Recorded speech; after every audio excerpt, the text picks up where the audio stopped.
Tu as peut-être déjà eu cette sensation de vivre à côté de toi-même, d'être à côté de tes pompes, de sentir que ça sonne faux. Tes journées sont peut-être remplies de plein de choses à faire, de plein de gens à voir, mais toi tu as l'impression que ça sonne faux, que t'es pas à la juste place, que t'es pas cohérente. Dans cette vidéo, je ne vais pas t'expliquer qui tu es vraiment, parce que qui tu es vraiment, il n'y a que toi qui peux le savoir. Mais je vais te proposer des pistes, des questions, des prises de conscience, pour t'aider à faire le tri entre ce qui t'appartient à toi et ce qu'on t'a appris à être. Bienvenue dans les sagesses de Fanette. Je m'appelle Françoise et sur cette chaîne, je partage mes connaissances et mon expérience pour récupérer son pouvoir personnel, pour retrouver sa souveraineté et redevenir la vraie version de soi. Première piste que tu peux suivre pour récupérer ton pouvoir personnel et redevenir la vraie version de toi, te questionner sur le poids des rôles sociaux que tu as accepté de jouer jusqu'ici. Il y a une phrase de Charles Bukowski que j'adore qui dit « Te souviens-tu de la personne que tu étais avant que tout le monde ne te dise qui tu devais être ?» Et je la trouve très très juste. Parce que très tôt, on nous apprend à devenir quelqu'un de bien. À devenir quelqu'un de bien. Entre guillemets, évidemment. Parce que qu'est-ce que ça veut dire être quelqu'un de bien? Évidemment que ça dépend des personnes qui nous ont aidés à grandir, que ce soit nos parents ou quelques adultes que ce soit, la famille au sens large, où on est né sur Terre, sur la planète, de la culture dans laquelle on a grandi, de l'éducation qu'on a reçue, et tout simplement de l'environnement dans lequel on évolue depuis qu'on est né. En tout cas, on nous a appris, en fonction de la culture dans laquelle on a grandi, à devenir quelqu'un de bien, selon les valeurs qui sont préconisées dans cette culture. Quelqu'un de présentable, quelqu'un qui réussit, quelqu'un qui sourit, quelqu'un qui est gentil, quelqu'un qui se met au service de l'autre, quelqu'un qui est soumis, quelqu'un qui ne répond pas, quelqu'un qui ne pleure pas, quelqu'un qui performe, qui est le ou la meilleure dans son activité, quelqu'un qui est rassurant, quelqu'un qui écoute, quelqu'un qui sait faire de ses mains, quelqu'un qui sait réfléchir, quelqu'un qui a fait l'université, quelqu'un qui remplit les codes qu'on lui a demandé de remplir pour être quelqu'un de bien. Et cette personne qui est quelqu'un de bien, on nous a appris à la devenir, sans même le dire, sans même le formuler avec des mots clairs et précis, parce que c'est implicitement dit à travers toute notre expérience, à travers toute notre histoire. Et ce qui est implicitement dit, c'est qu'il faut cocher certaines cases, il faut remplir certaines cases, il faut accepter de jouer certains rôles pour avoir de la valeur, pour être digne d'intérêt et d'attention de la part des autres. C'est comme ça qu'on accepte de jouer des rôles qui sont parfois extrêmement éloignés de notre nature profonde, de notre nature véritable, de notre vérité. Et s'en rendre compte, c'est le début du chemin pour récupérer son pouvoir personnel, pour retrouver sa souveraineté, pour redevenir la vraie version de soi. C'est un mécanisme humain de s'adapter au code du groupe auquel on appartient. Le problème, c'est quand on s'adapte trop. Le problème, c'est quand on accepte de devenir quelqu'un pour s'adapter, ça devient de la suradaptation. Et que plus on va loin dans ce système, plus on oublie qui on est. Plus on disparaît, la vraie version de nous, elle disparaît. Et la vraie version de nous, elle s'éteint. Elle disparaît, donc on oublie qu'elle est là. Et pour pouvoir s'en rendre compte, il faut qu'un jour on ouvre les yeux. Il faut qu'on sente, qu'on ressente qu'il y a quelque chose qui ne va pas. Il y a quelque chose qui sonne faux. Dans son environnement, on se rend compte qu'il y a quelque chose qui sonne faux.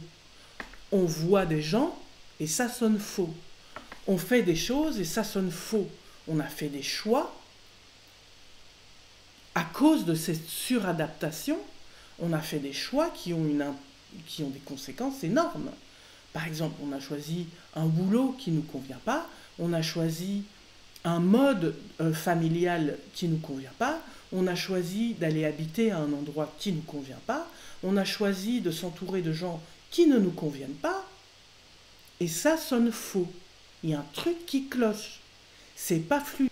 Est-ce que toi aussi, tu as vécu ce genre de moment dans ta vie, où tu es à ce genre de moment dans ta vie, où tu te poses la question si tu ne serais pas à ce genre de moment dans ta vie?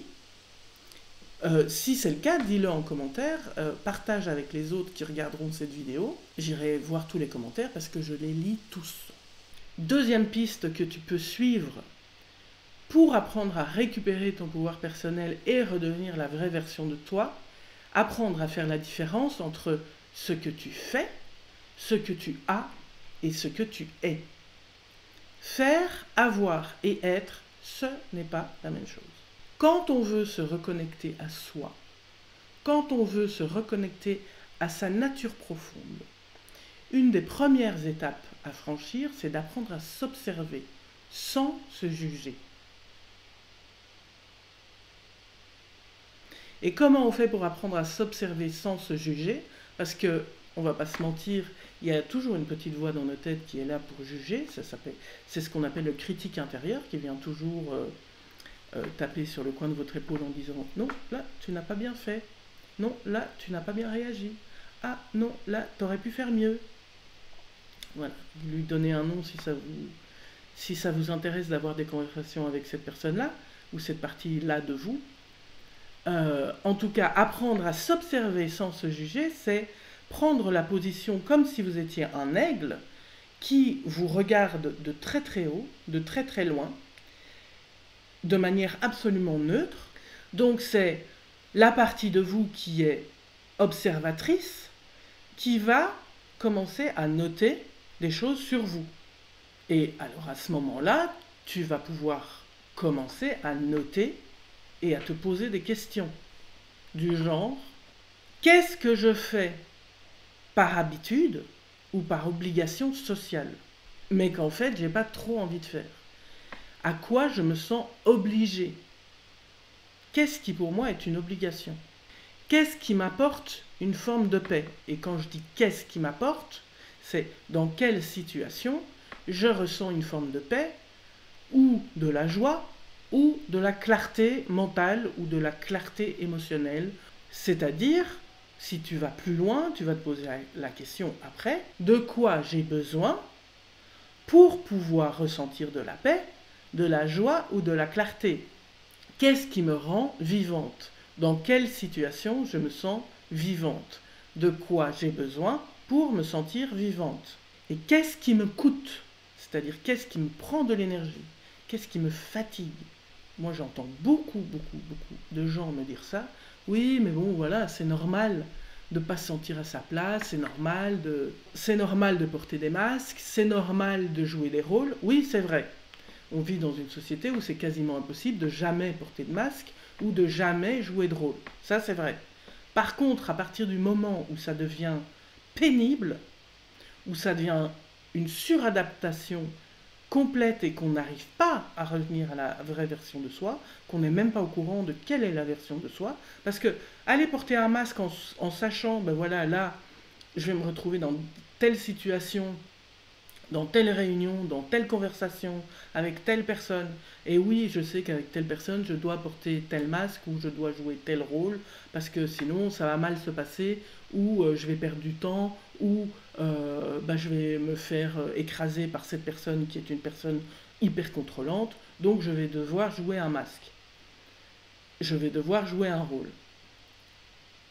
Entre ça et tellement jouer de rôle tout le temps qu'on en a fini par s'oublier, par oublier qui on est, par ne pas être connecté à cette vérité intérieure, là il y a quand même un gap qui est important à comprendre. Et quand on vit une vie où tout sonne faux, où on n'a pas d'endroit où on peut être soi, où on n'a même pas le temps de pouvoir se poser 5 minutes avec soi, par jour, ne fût-ce que 5 minutes en tête-à-tête avec soi-même par jour, c'est qu'il y a un truc qui déconne. Si on est tout le temps en train de jouer des rôles, parce qu'on a envie de plaire, parce qu'on n'a pas envie de se retrouver seul, parce que la solitude, ça fait peur, parce qu'on a peur d'être rejeté par le groupe, de plus se sentir appartenir, parce qu'on a peur. C'est-à-dire, si on joue des rôles juste parce qu'on a peur, il y a un truc qui déconne. Si tu sais plus qui tu es, si tu ne te reconnais plus, si tu sens que ta vie est fausse, si tu sens qu'il y a un truc qui n'est pas vrai, qui coince, qui bug, prends le temps, 5 minutes en tête-à-tête avec toi, tous les jours, pour te poser des questions. Ce retour à soi, ça passe par des micro-déclics. C'est pas un gros truc qui va venir déclencher le fait que tu prennes conscience de choses très importantes. C'est des micro-déclics. Il y a des moments où tu vas pouvoir te dire que tu peux faire autrement. Tu as le droit de penser différemment, de faire différemment, de réagir différemment, de choisir différemment. Ta vérité à toi, elle peut coexister avec la vérité des autres. Si tu t'éteins, si tu te caches, si tu te mets de côté pour pouvoir faire exister la vérité des autres avant de faire exister la tienne, c'est qu'il y a un problème. Si tu as le sentiment que toi, tu ne peux pas exister tel que tu es vraiment et tu ne peux pas faire briller ta nature profonde parce que celle des autres est plus importante que la tienne, il y a un truc qui cloche. Et c'est là où apprendre à s'observer, c'est très important. Parce que tu ne pourras jamais opérer aucun style de changement si tu ne commences pas par t'observer. Si tu ne t'observes pas, tu ne peux pas avoir de déclic. C'est-à-dire que tu ne peux pas avoir de prise de conscience. Si tu ne prends pas conscience des choses, de qui tu es, de quel choix tu as fait, de quel masque tu portes, de quel rôle tu joues, dans quelles circonstances, avec qui, dans quel environnement, entouré de qui, de quoi, de où, de quand. Les questions, ça commence par ça. Pour quelle raison, dans quelle situation, où, qui, quand, quoi, comment. Tu ne pourras pas opérer de changement, c'est-à-dire que ta vie ne pourra pas bouger, ne pourra pas changer. La conscientisation, c'est exactement ce que je propose dans les cercles de Fanette, que j'organise, que j'anime, que je prépare, que je facilite. La conscientisation, mêlée à de l'intuition, à de la visualisation et à des techniques énergétiques, ça permet justement d'avoir ces mini-déclics. Et comme c'est des cercles, ça se passe aussi en interaction avec les autres qui sont là, parce que souvent aussi, c'est en écoutant quelqu'un d'autre parler de soi qu'on réalise des choses sur soi-même, en effet miroir. Quand on parle de soi, en fait, on parle de nous. Et donc, cette conscientisation, avec des techniques ancestrales, c'est ce que je propose dans les cercles de Fanette.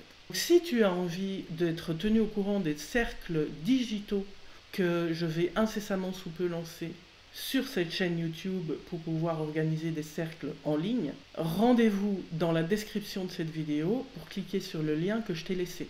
Troisième piste pour récupérer ton pouvoir personnel et redevenir la vraie version de toi, t'autoriser à être en mouvement. La vraie version de toi n'est pas une version figée de toi. Tu es un être en transformation constante, en évolution constante. Et c'est justement là, dans ce mouvement, que se trouve ta richesse. Parce que la vie est un changement constant. De toute façon, tes désirs, tes besoins, tes priorités, ils changent avec le temps.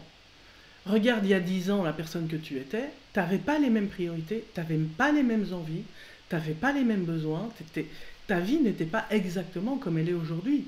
Enfin, je te le souhaite, parce que sinon, c'est qu'il y a un vrai problème de zone de confort.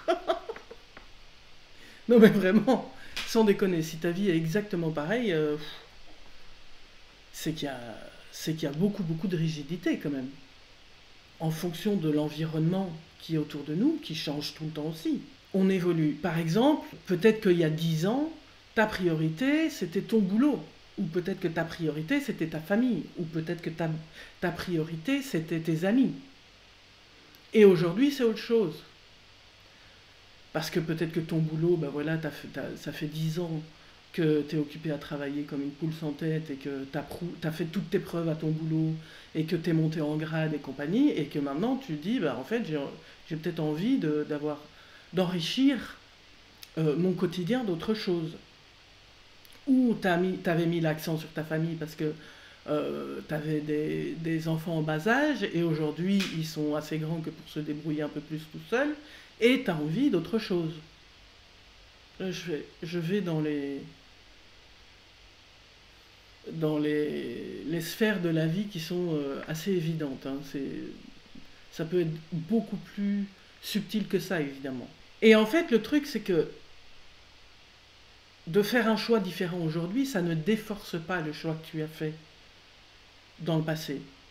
Vouloir vivre autre chose que se consacrer à son boulot aujourd'hui, alors que tu l'as fait pendant 10 ans, ça ne déforce pas le choix que tu as fait il y a 10 ans de te consacrer à ton boulot. C'est juste se donner le droit de changer. Tu as le droit de changer. Tu as le droit d'évoluer. C'est même nécessaire d'évoluer. Ça n'enlève pas à ta vérité d'avoir fait un choix il y a 10 ans qui n'est plus le bon pour toi aujourd'hui. L'important, c'est juste de te rendre compte qu'aujourd'hui, tu as besoin de faire un choix différent pour être cohérente avec ta vérité intérieure. Pour être cohérente, il y a 10 ans, tu as fait un choix A, et aujourd'hui, pour être cohérente, tu as besoin de faire un choix B. S'autoriser à évoluer, à changer, à faire différemment, c'est aussi s'autoriser à aller vers plus de vérité, à se reconnecter à soi. Quatrième piste pour être sur le chemin et récupérer ton pouvoir personnel, ta souveraineté et redevenir la vraie version de toi, retrouver une forme de paix intérieure. Quand on n'est pas dans sa vérité, quand on n'est pas dans sa nature profonde, quand on n'honore pas sa nature profonde, on n'est pas dans de la paix intérieure, on ne ressent pas de paix intérieure. Au contraire, on est quasiment tout le temps dans du conflit, donc dans de l'inconfort. On voudrait ça mais on peut pas, on voudrait ci mais on peut pas, on a envie de ça mais non, ah non, ça c'est pas possible, ah on voudrait aller là mais c'est pas possible, on voudrait... Et on a toujours une bonne raison, mais toujours une bonne raison pour que ce soit pas possible. Et en fait ça crée du conflit intérieur. Le plus grand pas dans ces cas-là, c'est d'arrêter de se trahir. De se trahir soi-même. Commence par repérer les moments où tu dis oui, alors qu'au fond de toi tu dis oh non, je veux pas, j'en peux plus, je veux pas aller là, je veux pas passer ma soirée avec cette personne. Commence à repérer les situations où tu t'effaces, où tu effaces tes besoins au profit des besoins des autres. Ou alors tu te suradaptes, c'est-à-dire que tu vas être cette personne qu'on attend que tu sois. Si tu as toujours été celle qui faisait rire tout le monde, eh ben, tu vas reporter le masque de la rigolote. Ou si tu as toujours été la personne qui était tout le temps là pour répondre aux questions, alors que tu es crevé, t'en peux plus, tu veux juste aller dormir, eh ben, tu remets ton masque de « Mais oui, je suis là, bien sûr, je suis présente pour tout le monde, je peux répondre à toutes les questions. » Ça s'appelle de la suradaptation. C'est une forme de suradaptation. Donc repère les moments où tu te trahis toi et où tu acceptes des choses que tu n'as pas envie d'accepter. En fait, en t'écoutant, en apprenant à t'écouter toi vraiment, en faisant fi de tous les besoins extérieurs, de toutes les envies extérieures, de toutes les priorités extérieures qui ne sont pas les tiennes, tu réajustes tes énergies à toi. Tu retrouves ton équilibre à toi. Tu retrouves ta paix intérieure. Au lieu de gaspiller ton énergie pour aller chercher l'approbation des autres, pour aller chercher de la validation extérieure. Et c'est en faisant ces micro-ajustements, petit à petit, petit pas par petit pas, que tu vas retrouver plus de cohérence à l'intérieur de toi, plus de paix intérieure à l'intérieur de toi, que tu vas finir par, au fur et à mesure, honorer la vraie version de toi, celle qui a besoin que tu la laisses s'exprimer. Tu vas aller vers une version plus vraie, plus douce, plus apaisée, plus solide aussi de toi. 5e piste pour récupérer ton pouvoir personnel, ta souveraineté, oser briller et redevenir la vraie version de toi. Trouver du soutien.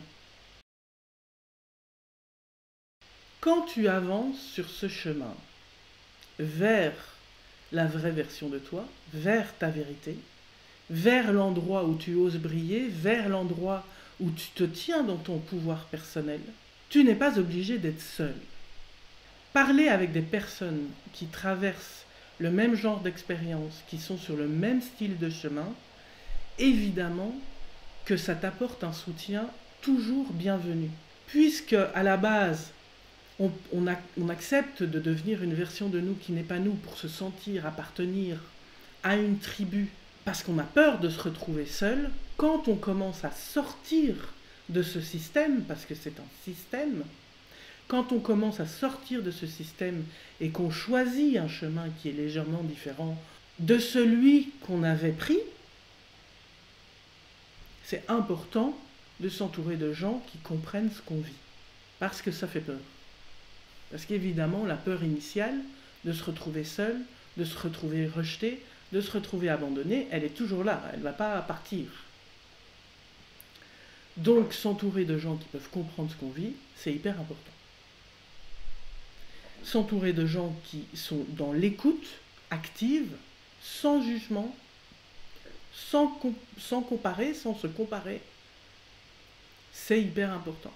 Échanger avec des personnes qui vivent elles aussi le même genre de prise de conscience, qui elles aussi sortent du code, sortent de la norme pour construire leur propre chemin, c'est hyper important d'avoir en fait un entourage soutenant, encourageant.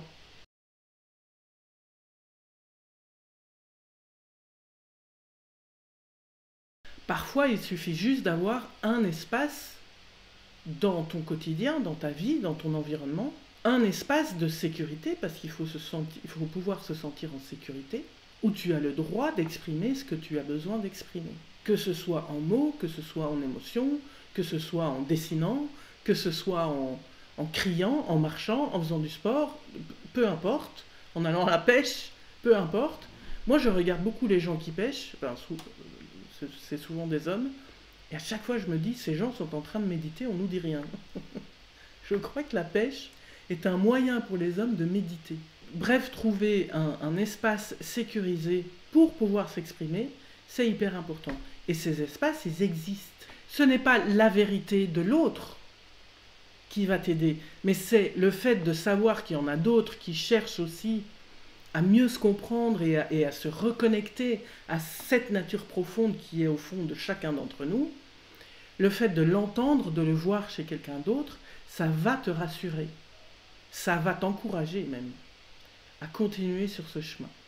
Et c'est exactement ce que je propose dans les cercles de Fanette, qui sont des cercles de conscientisation, de prise de conscience, pour pouvoir récupérer son pouvoir personnel, pour pouvoir se reconnecter à soi, à sa nature profonde, à sa vérité intérieure.